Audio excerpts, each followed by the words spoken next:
Hi guys, well, this is our lesson on radical expressions. We are going to be talking about these. We were meant to be talking about them last week, but some things came up, as you all know. So what is a radical expression? Well, a radical expression is literally any expression that uses a radical. What is a radical? A radical is the inverse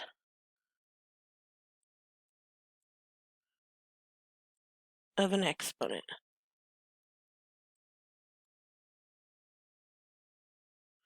And by inverse, we basically mean the opposite of. So for example, when I ask you what's the inverse of addition, you always say subtraction. What's the inverse of multiplication, division? How would we undo it? So when we say a radical, what is a radical? That's a radical. Looks like that. That's the radical symbol. Default is square root. So default is square root. Now we have several different parts of a radical expression that are important. The first of all is the index. And this basically tells me what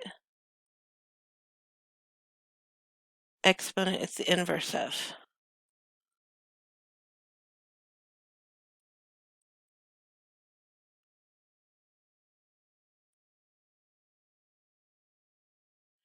Now, if there is no, such as like right here, the default is 2. Okay, default is 2. If there is an index,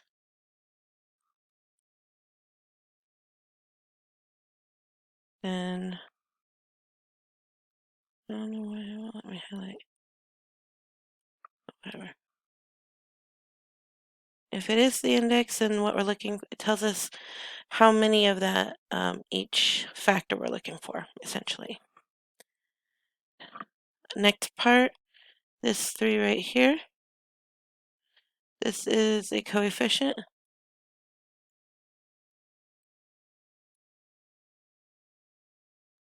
Just like when it's in front of a variable and it does the same thing, it's going to tell us how many times we're multiplying by.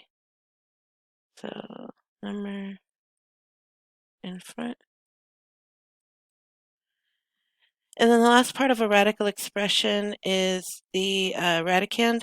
That is this part right here, what these arrows are pointing to. Whatever expression is inside the radical, that's called the radicand. All right, so those are the basic parts of a radical expression.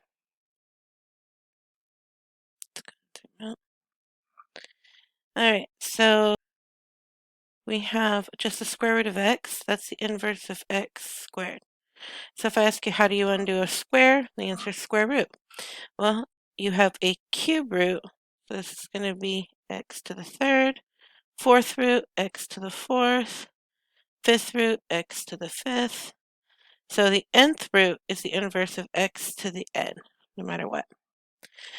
All right, so now we have a couple of expressions here on how we would say them. So we have 5 square root 32. Sometimes we'll say 5 root 2, 5 square root of, 5 root 32, 5 square root of 2, or 32. This is 5 times the square root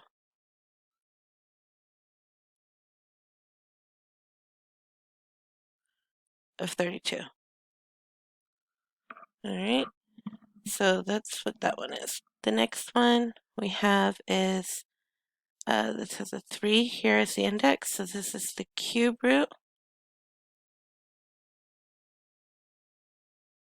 of 1/8 of a number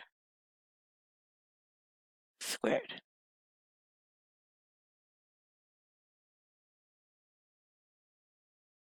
1/8 of a number squared. And we say a number just because there's an x in here. Okay, so this one is the fourth root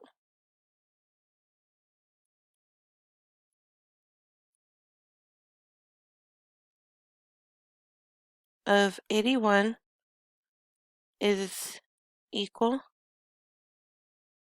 to the square root of 9.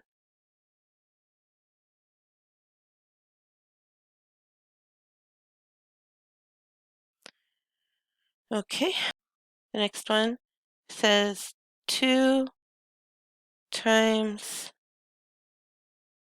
the cube root of 2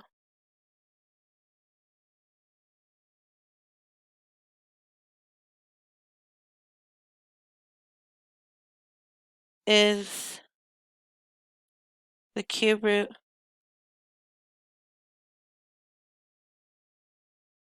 of 16. So there's a couple ways you can say some of these things. So for example, instead on this one right here, I said is equal to, but the next one I just said is. It's the same thing. We have the square root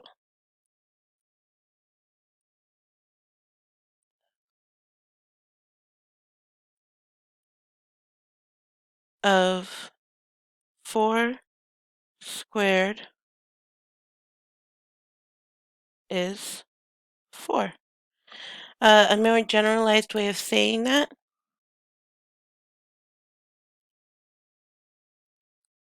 would be the nth root of a number to the nth power is the number.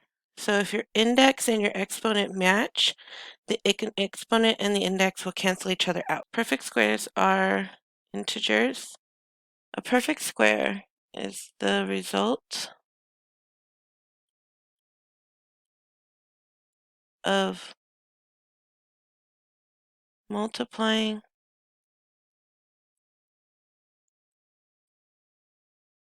an integer by itself. Okay, so that's going to be, for example, x times x is equal to x squared. And one important thing to note, remember, when dealing with real numbers, real perfect squares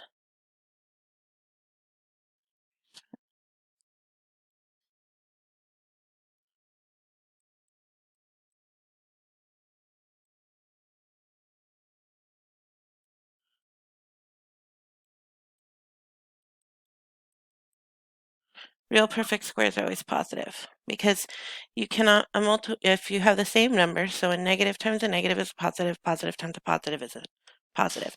So a perfect square will never be negative. So it's good to know your first to know several of your perfect squares. So for example, the easiest, 0 squared is 0, 1 squared is 1, 2 squared is 4, 3 squared is 9, 4 squared, 16, 25, 36, 49, 64, 81, 100, 121, 144, 169, 196,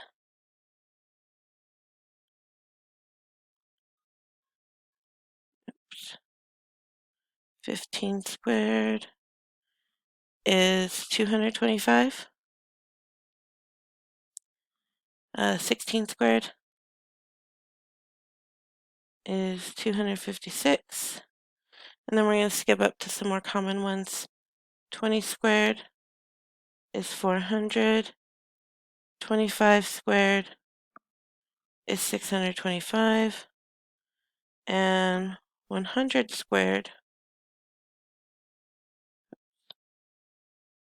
is 10,000. All right, so what are perfect cubes? Perfect cube is basically the same thing as a perfect square, except you multiply it by itself twice. So it would be, for example, x times x times x equals x cubed. So multiply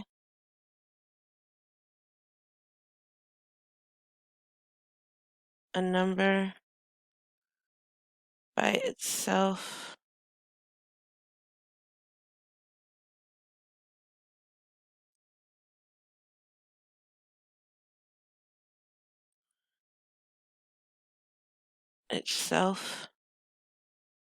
two times. So if we have 0 cubed, it's still 0 because 0 times 0 times 0. Now, so the difference between cubes and squares is like squares are always positive, but if your base in an odd root, any odd exponent, 3, 5, 7, 9, your sign will be the same as your base. So negative 1 to the third, negative 1 times negative 1 is 1, times negative 1 is negative 1. So 2 cubed is 8, and negative 2 cubed is negative 8. Okay, so the signs will be the same. 3 cubed is 27, same pattern.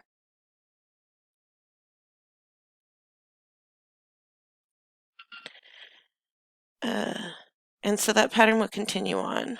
4 cubed is 64.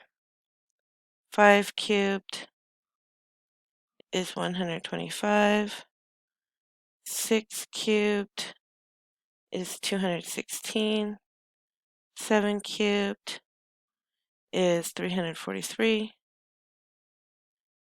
8 cubed is 512. 9 cubed is 729. And 10 cubed is 1,000. Let me bring this screen down.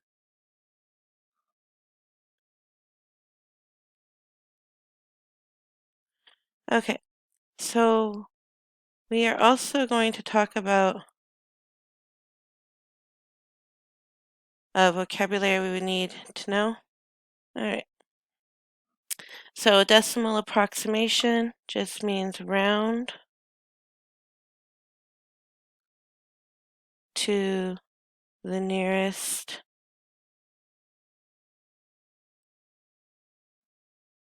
blank decimal place.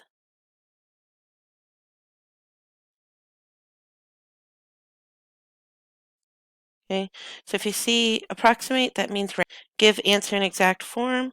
In this case, you would want to have leave in radical form.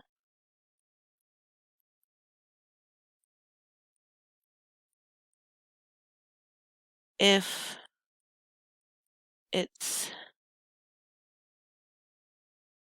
not an integer.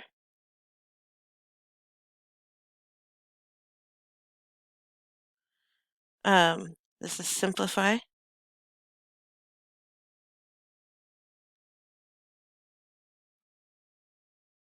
The radical.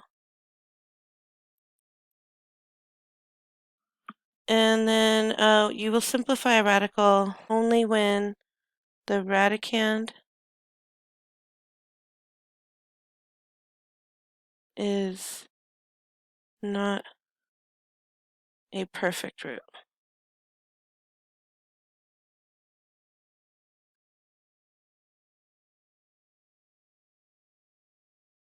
Okay, so if it's a square root, perfect square, a cube root, perfect cube, always doing it that way. All right, so we're going to wrap this video up here. That was our introduction to radical expressions. The next video will be about simplifying radicals, both with and without variables. And then finally, either later this week, beginning of next week, we will have operations with radicals. I already gave you out those notes though, so hopefully you'll hold on to them. But we will go over those starting next week. All right, go ahead. I would recommend subscribing so you get notified when I post the next video, but you don't have to. It's up to you. All right, have a good day. Stay safe. Don't go stir crazy like I am. I hope everyone's safe and having a good time on their extended break. Bye.